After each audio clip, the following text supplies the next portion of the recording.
वर्णमाला के जो स्वर हैं उनको किस किस नाम से जाना जाता है, ये मैं आप लोगों को बताने वाली हूँ। जो हिंदी वर्णमाला के स्वर हैं, स्वरों की संख्या 11 है, ये तो आप सब जानते ही हैं। जो 11 स्वर हैं उनको अलग अलग भागों में बांटा गया है, जिसमें से पहला हमारा स्वर होता है ह्रस्व स्वर। ह्रस्व स्वर क्या होता है? ह्रस्व स्वर ये वे स्वर होते हैं जिनके उच्चारण में बहुत कम समय लगता है। अब ये ह्रस्व स्वरों की संख्या है 4, जैसे अ है, ई है, उ है और री है। ये जो 4 वर्ण हैं ये ह्रस्व स्वर के अंतर्गत आते हैं। इसके बाद सेकंड आता है हमारा दीर्घ स्वर। जैसे नाम से ही पता चल जा रहा है कि दीर्घ मीन्स क्या होता है? लंबा, बड़ा, अर्थात जिन स्वरों के उच्चारण में अधिक समय लगता है उसे हम दीर्घ स्वर कहते हैं। इन स्वरों की संख्या है 7। ये जो स्वर है वो आ है, बड़ा ई है, बड़ा उ है, ए है, ओ है और औ है। ये 7 जो है हमारे दीर्घ स्वर के अंतर्गत आते हैं। इसके अलावा एक और स्वर आता है जिसे हम कहते हैं प्लुत स्वर। प्लुत स्वर क्या होता है? ये प्लुत स्वर इसको हम लिखते हैं ऐसा। ये अ नहीं है और न ही ड है, बल्कि इसका उच्चारण होता है अ के जैसे होता है। जैसे इसका प्रयोग जो है हम ओम में करते हैं, और जैसे हमने राम बोला तो ये राम, ऐसा इसका उच्चारण किया जाता है।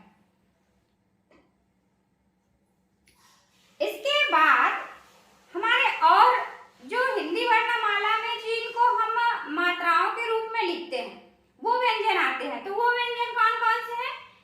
फर्स्ट हमारा व्यंजन आता है अयोगवाह। अयोगवाह क्या होता है? अयोगवाह ये ऐसे वर्ण हैं जो 11 जो हमारे स्वर हैं।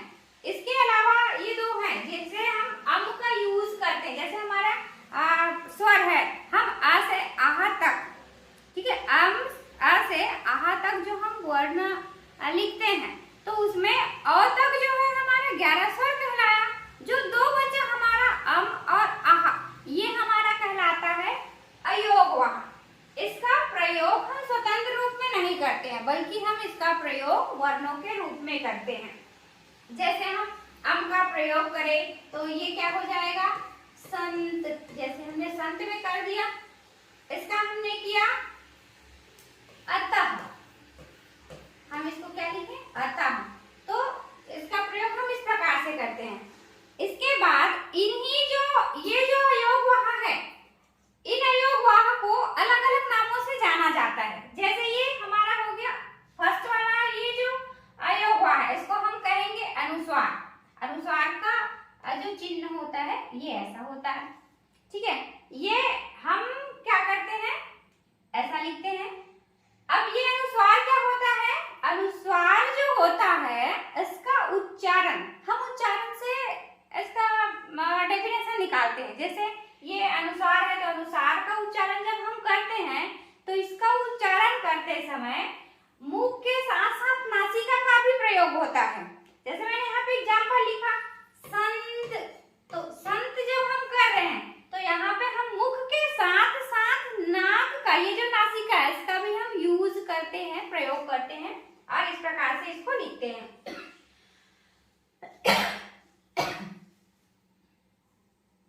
इसके अलावा हमारी हिंदी वर्णमाला में हम एक और जो वर्ण है उसका प्रयोग हम मात्रा के रूप में करते हैं। इसको कहा जाता है अनुनासिक। क्या कहा जाता है? अनुनासिक। अनुनासिक का प्रयोग जब हम करते हैं तो इसमें मुख के साथ साथ नासिका का यूज होता है। नासिका का प्रयोग करके हम इसका उच्चारण करते हैं। जैसे हम बोले आँख, इसको क्या बोलते हैं? आँख, ठीक है। और बहुत सारे एग्जाम्पल है, जैसे हमने आँख बोला, नाक बोला, मुख बोला, मुंह बोला, तो ये सब जो है अनुनासिक का प्रयोग करके हम इसका एग्जाम्पल लेते हैं। इसका अनुनासिक का जब हम प्रयोग करते हैं तो इस प्रकार के जो चंद्र बिंदु है इसका प्रयोग करते हैं। इसके बाद आ जाती है, हाँ, इसके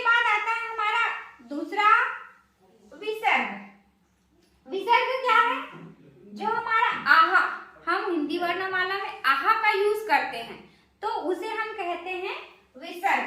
ये विसर्ग जो है ना, विसर्ग का उपयोग ज्यादा से ज्यादा, अधिक से अधिक संस्कृत के शब्दों में होता है।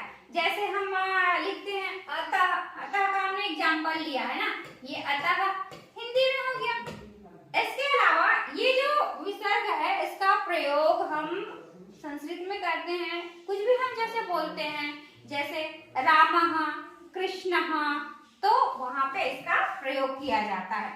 इसके बाद आता है हमारा नेक्स्ट जो वर्ण है, ये कहलाएगा हमारा आगत ध्वनिया।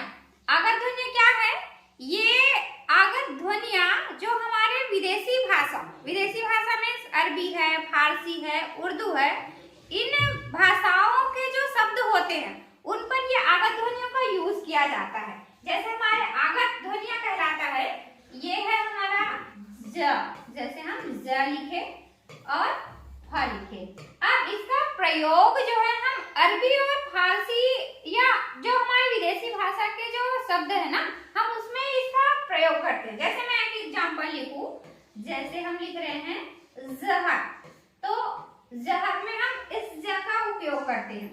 अब हम नेक्स्ट लिखते हैं फरीदाबाद, फरीदाबाद, ये हो गया हमारा ह का उपयोग।